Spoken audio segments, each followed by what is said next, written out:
Okay, welcome everybody to the final class in the Dakshinamurti Stotram series. Um, it's a short series because the Dakshinamurti Stotram itself consists just of 10 verses and 6 Dhyana Shlokas. As usual, we would like to acknowledge Swami Paramatmananda Saraswati for the traditional rendering of Vedanta as it was done for over 1,000 years, starting with Adi Shankaracharya. We'll say a small prayer as usual. Om Shri Guru Pyo Namaha Sada Shiva Samarambham Shankaracharya Madhyamam Asmadacharya Paryantam Vande Guru Paramparam. Salutations to the lineage starting with Lord Sadashiva, with Adi Shankaracharya at the middle, and continuing up to our immediate teacher, Swami Paramatmananda Saraswati. Okay, so we completed till the 6th shloka. Now we will go into the 7th shloka. So far, let me just recap what we've studied in each of the shlokas. So the first 3 shlokas talk about the relations between the Jivatma, Paramatma, or the nature of the Jivatma, the nature of Paramatma, and the relationship. By the way, are you able to hear me okay? Just anybody, if you can say something. So We can hear you. Thank you, Ganesh. I can hear it too. All right.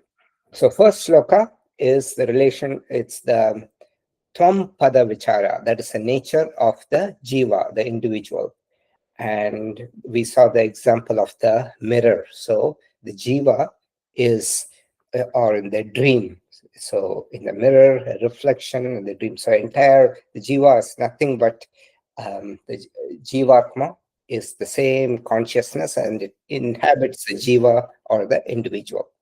Then in the second shloka, Tat Pada Vichara, we saw the nature of the Ishvara. And it's just like we saw a very important point here. There are 2 analogies, one like a magician or yogi making a magic trick, and the other is like a sprout within a seed. So in the first case, there's nothing, it's like an illusion. In the second case, like a sprout unmanifested within a seed coming up and growing into your plant. There are 2 different ways of looking at creation. And we saw that one of them is called Vyavaharika Satyam. It is like there are 3 levels of realities in Vedanta. The first level is called Pratibhasika Satyam. That is myth, like a mirage in a desert.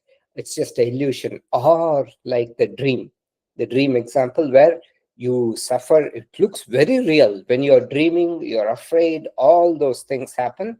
But when you come out of the dream, it's it's not true. So this is called Pratibhasika Satyam. And then the next level is where we are. This is the waking state, Vyavaharika Satyam. That is the transactional or empirical reality. And then the final level is the Paramarthika Satyam, the absolute reality. So with respect to the Paramarthika Satyam, even our waking existence is like a dream. And so these are the 2 ways. So in the transactional reality, the entire creation looks like it's a sprout coming from a seed. But at the Paramarthika Satyam, absolute reality, it is just like an illusion, like a magic trick. Okay. So I sent an email about this story that is popularly used to illustrate this example. And this story is the story of the 17 elephants. So there was once a king in Kerala, and this king had 17 elephants. So he was an old king. He was going to pass away.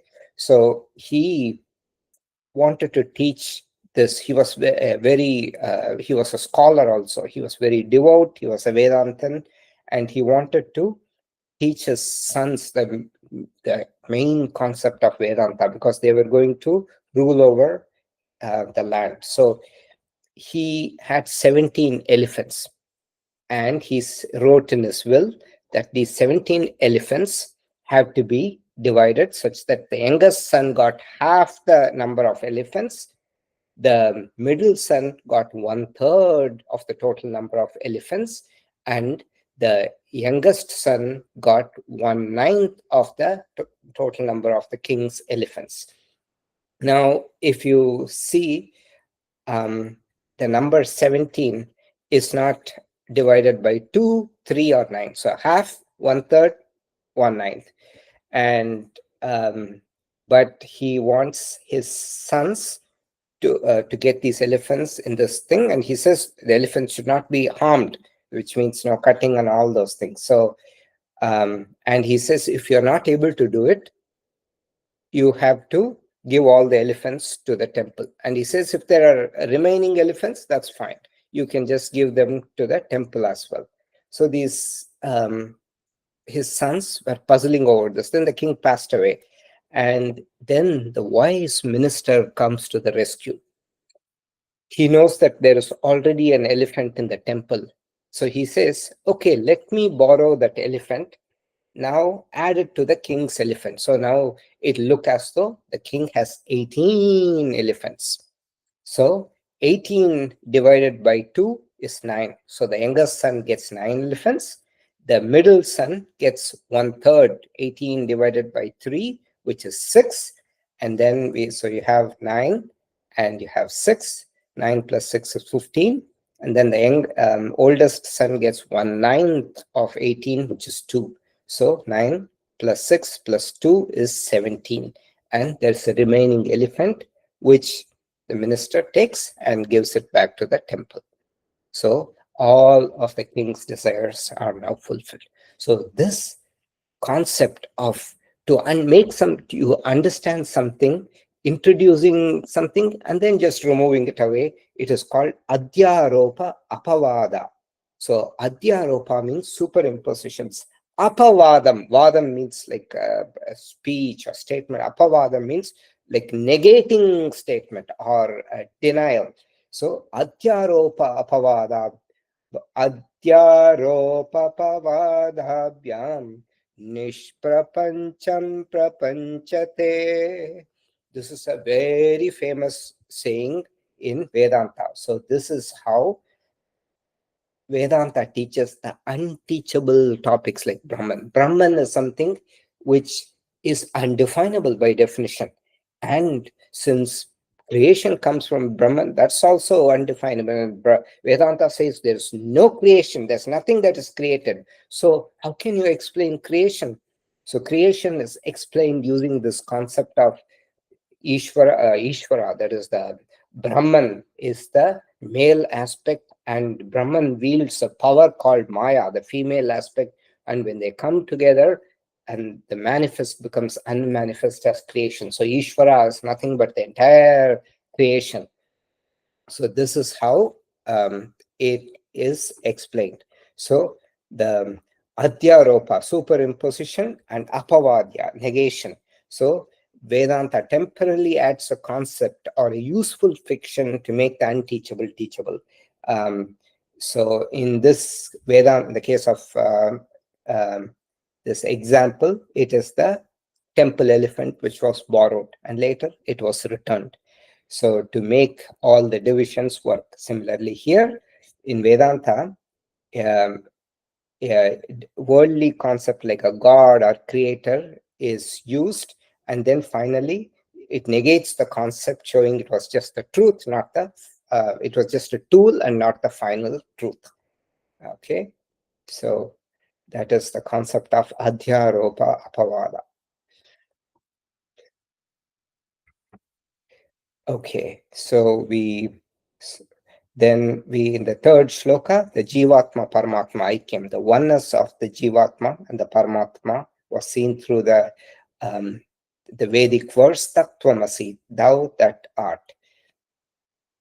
Okay, and then in the other shlokas, we saw the self-evidence of the Atma. So this is also important shloka, and we say this is how Shankaracharya establishes the existence of the Atma, because at that time there were other theories like the Buddhist Shunyavada theory, which says there's nothing like consciousness, there is no underlying reality in you, it is all shunyata, which means emptiness.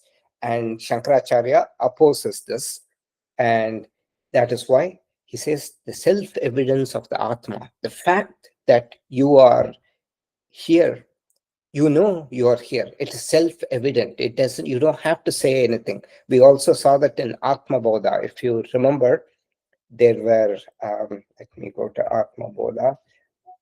There were two candles, one was lit and the other one was not lit, and the lit candle slowly, and they were both covered by a pot. Go to that.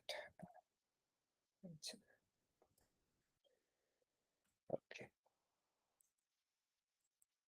so you remember this example, there were two candles, one was lit, other was not lit, and you're in a dark room.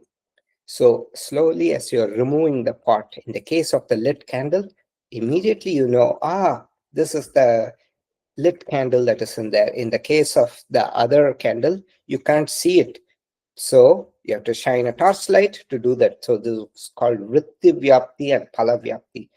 The Atma is, you know, the existence of the Atma. It's self-evident, because even after sleeping, you know, I've slept, something had happened.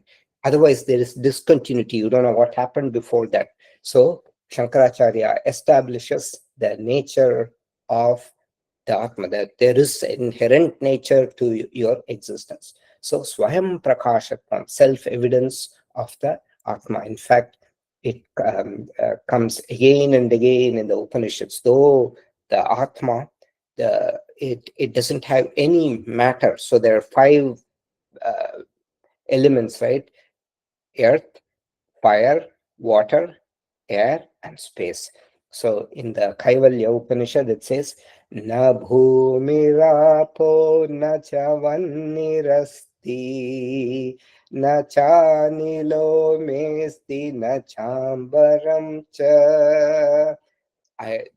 The Atma, the Bhu, it has no earth, no fire, no water, no air, no space. It is devoid of these elements, but it is the basic principle. It is the underlying essence. It is you, the observer. Okay, so self-evidence of the Atma we saw, and it is like a light shining through a pot with many holes. Like those are the senses, the orifices, or the sense that through which you communicate. So role of the mind in understanding the Atma, we saw who the knower is and where the knowing takes place. For knowing, we need both the consciousness and the instrument, which is the buddhi or the intellect. Then Shankaracharya talks about the wrong theories about the self. Some people think the body is the self, the prana is the self, the mind is the self.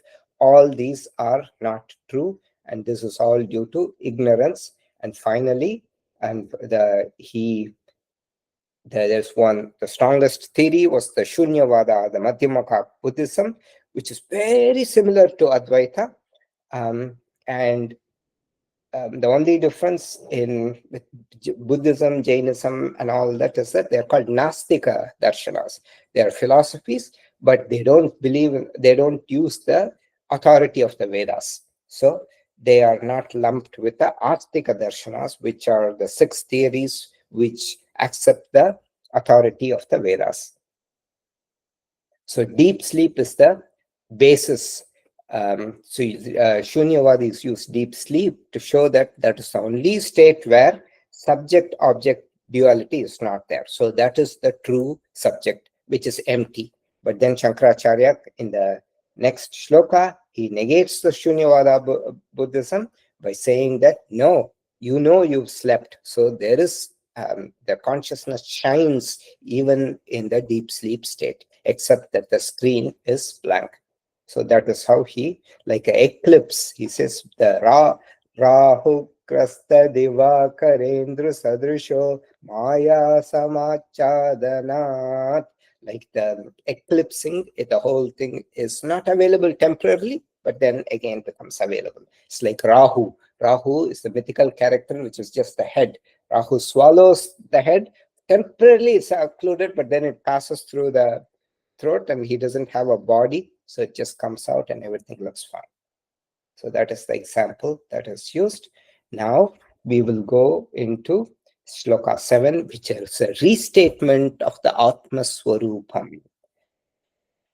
भालादिष्वपि जाग्रदादिषु तथा सर्वास्वस्थास्वपि व्यावृत्तास्वनुवर्तमानमहमित् अन्तःस्फुरन्तं सदा स्वात्मानं प्रकटीकरोति भजतां यो मुद्रया भद्रया तस्मै श्रीगुरुमूर्तये नम इदं श्रीदक्षिणामूर्तये.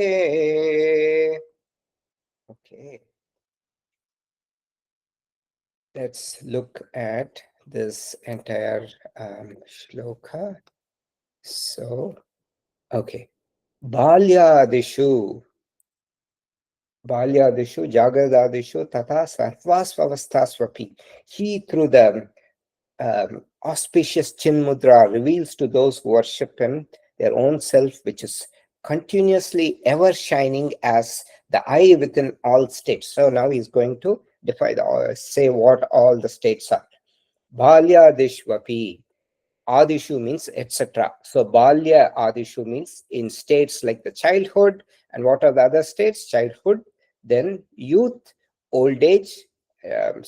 All those are the different states the body goes through, and the consciousness is constant. It's everything external thing is changing, but the consciousness inside is constantly observing the world through this changing state of the human body. So childhood, youth, old age, etc. Adishu means etc. And also in the Jagrat Adishu, which means the waking, sleeping, and dream state. So Adishu again means etc. Jagrat means waking. So Jagrat Adishu includes sleeping and dreaming. And then Sarvavavastavapi. Sarvavastha means all, even and in all states, within all states. And Vyavrittasu Anuvartamanam Aham. Vyavrittasu means though separate. Vyavrittam, it means separate, distinct. Even though these states are separate, Vyavrittasu Anuvartamanam means the self is continuously abiding. So their own self, which is continuously Anuvartamanam, as the I, aham iti, as the I within all these states, spurantam sada, anta spurantam sada, it is within all these states. Spurantam means shining, pulsating, sada, always. It is, which is their own self, which is continuously ever shining, spurantam sada. Okay. So, yes, I missed it. Okay. Then Swatmanam prakati karoti bhajatam. Swatmanam, the one's own self, prakati karoti means reveals. So Dakshinamurti reveals to whom? Bhajatam yaha, those who worship him, he reveals. And how does he reveals? Yo mutraya bhadraya, through the auspicious. Bhadra means auspicious. Mudraya Bhadraya, the auspicious Chin Mudra. Through that, he who through the auspicious Chin Mudra reveals to whom? Bhajatam, those who worship him. What does he reveal? Swatmanam prakati karoti. He reveals the Swatmanam, their own self, which is the I within all the states that we saw. To that glorious form of Dakshina, Guru Dakshinamurti, I offer my salutations. Okay, so is this clear? Atma Anubhava, experience of Atma, is not an event. It is constantly there. You know, I am here because I know you're sitting there. You know you're there. You don't need to, how do I have to see a reflection in the mirror to know that I am there? No. Do I have to take a selfie to know that I am in this room? No. You know you're in this room. So that is what is meant by the Swayam Prakashapam. It is, you know, you don't need something else to know your existence. It is always evident. Is that clear? Spurantam sada, manifesting always, shining and manifesting always.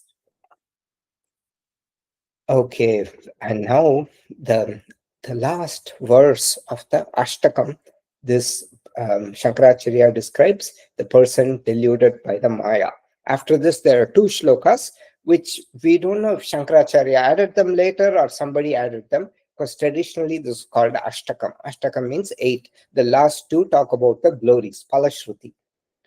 Vishvam pashyati karya karanataya स्वस्वामी संबंधतः शिष्याचार्यतया तथैव पितृपुत्र आध्यात्मना वेदतः स्वप्ने जागृति वा य एष पुरुषो माया परिभ्रामितः तस्मै श्री गुरुमूर्तये नमः इदं Shri Dakshina Murtaye.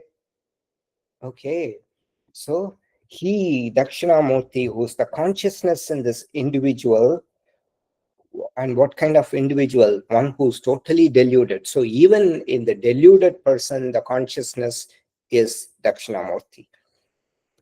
He who's Dakshinamurti, who's a consciousness in this individual, Esha Purusha, who totally deluded by Maya. Maya paripramitaha means, pari means around, all around. It means completely. Pramitaha means deluded. Brahmati means deluded. This person who's totally deluded Maya sees the universe as distinct, as cause and effect, as owner and themselves, which is the owned. This person thinks he's owned by forces of nature or by God. So God is the master, I am the slave. That wrong notion this person has. Every other religion says that God is the master, you're the slave. But in Vedanta alone, it says, Aham Brahmasmi, I am that same consciousness. Then this person thinks teacher and the student in the same way, father and son in the dream or in the waking state. So this person thinks everything is different, but that consciousness, even in that person, is Dakshinamurti. But this person is deluded because of the wrong notions in the mind. To that glorious form of the Guru Sri Dakshinamurti, I offer my salutations. Now let us look at the word by word meaning. Vishwam pashyati karya karanataya swaswami sambandataha. Vishwam, the universe, pashyati, this person sees as how karya and karana. Karyam means the cause. Karyam means the effect. Karanam is the cause. So, karya karanataya swami sambandataha. Swami means the owner. Swa means themselves. Here, themselves refers to the owned. So, this person has a poor opinion of themselves. He thinks, or she thinks, he or she thinks they're the owned, but they don't know that they are the owner. So this person looks at everything as different, as dual, as owner and owned, as cause and effect. I am caused by Bhagavan or God, but in reality, there is no cause and there is no um, effect. Teacher and student, same way as father and son. Shishya chatyataya tataiva pitruput. Putra means son. Pitra refers to the father. Shishya acharya as the teacher and the student. Bhedataha as different. In the same way, everything as distinct. Bhedataha means distinct. Okay. And swap Swapne jagrati vaya yesha purusho maya paripramitaha. Swapna, and in the person sees everything that's different in the dream or in the waking state. Esha Purusha refers to this person, Maya Paribramitaha, totally deluded by Maya. And even this person is nothing but Dakshinamurti, who's a consciousness in this individual. So to that form of the glorious Dakshinamurti, I offer my salutations. So message of the shloka, even this confused jiva, which is most of us, is really none other than Dakshinamurti. So with the eighth verse, the actual teaching part of the work is over. That's why it's called Dakshinamurti Ashtakam. Last two verses conclude the Dakshinamurti Stotram. So maybe Shankaracharya added them or somebody else added them, we don't know. So last but one verse, Dakshinamurti as Vishwarupa Ishwaraha, that is the entire creation. Bhurambamsyanalo nilombaramahar nato himamshu puman ityapati characharatmakamidam yasyaiva mutyashtakam nanyat kinchana vidyate vimrishatam yasmat parasmat vibho Tasmai Shri Guru Murtaye Namayidam Shri Dakshina Murtaye. Okay. Hurambam, he whose eightfold manifestation, he has whose eightfold manifestations, and he's going to talk about the eightfold manifestations: earth, water, fire, air, and space, which are the five elements, Panchabhutam. Then he includes the Lord of the day, the sun. Lord of the day is the sun. So it is called Ahar Nathaha. Natha means the Lord. Aha means the day. The Lord of the day is whom? The sun. Then Hima Amshu. Amshu means rays. Hima means cool, cold, or snow. So one with a cool rays. Who's that? The moon. And then Amshu, Puman, all these, Puman means the individuals, the sentient beings. So the Ahad, Lord of the day and the Lord of the night, sun and the moon, they refer to the elementals, so the combination. So he's just using those two as an example, as the so they have the five elements, and then the combination of the five, he uses the sun and the moon to represent those, and then the sentient beings. All these are his eightfold manifestations of Ishvara.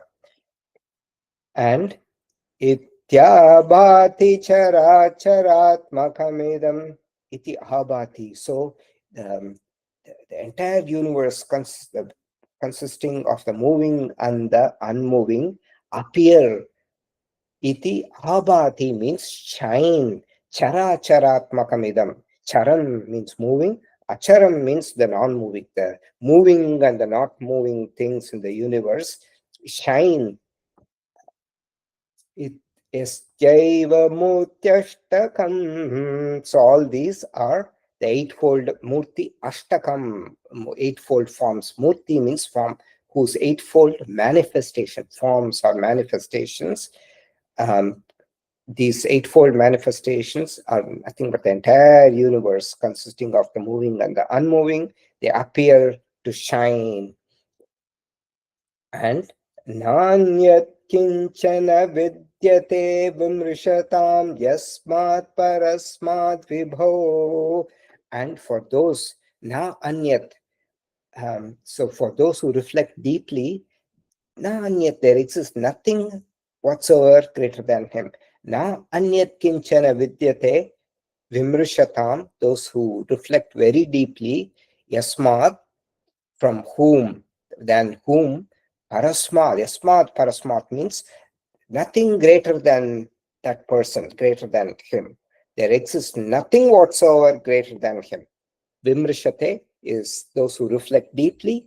Yasmat parasmat, the nothing greater than him exists. Vibho, then who, the all Vibhu who means the all pervading. Then him who's that all pervading one. To that glorious form of the Guru Sri Dakshinamurti, I offer my salutations. So is this clear? So the eightfold manifestations, the five elements, and two, just as the example, is using the combinations, elementals. So those are the sun and the moon and the individual beings. So the life forms, all these are the eightfold representations, which is nothing but the entire universe, the rocks, everything, those are the unmoving. So all this is the entire universe. So Ishvara shines as this universe, and those who reflect deeply on this aspect know that there's nothing greater than Ishvara, him. So there are three levels of God.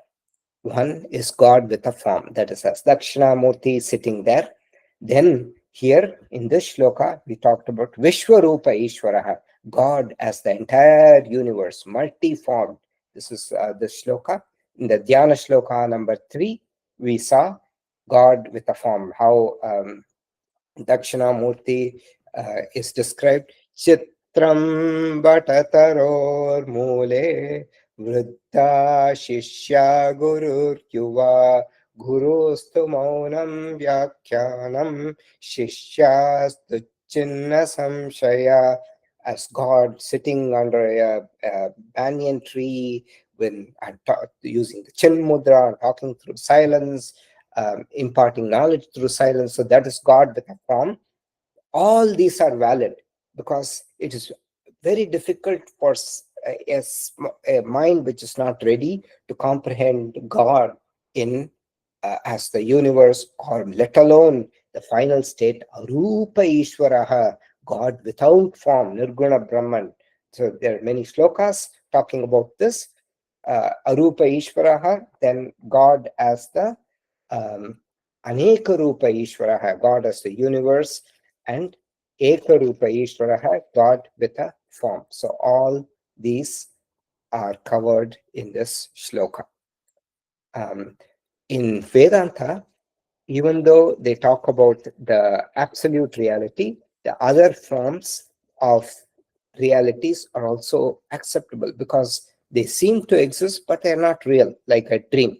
And therefore, you have to acknowledge. So, any other ways of worshiping God is also acknowledged, though it is a lower level of reality, because that's not what God is, not this person. It is an entity for the mind to anchor on. But and then creation, that is the entire universe, that's the next step. And in the at the absolute level, there was no creation, nothing got created. It is an illusion. There was only Brahman. So that is the final level, Nirguna Brahman. Nirguna means without attributes. Okay,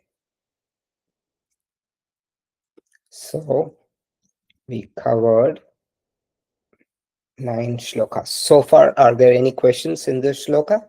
Three levels of God.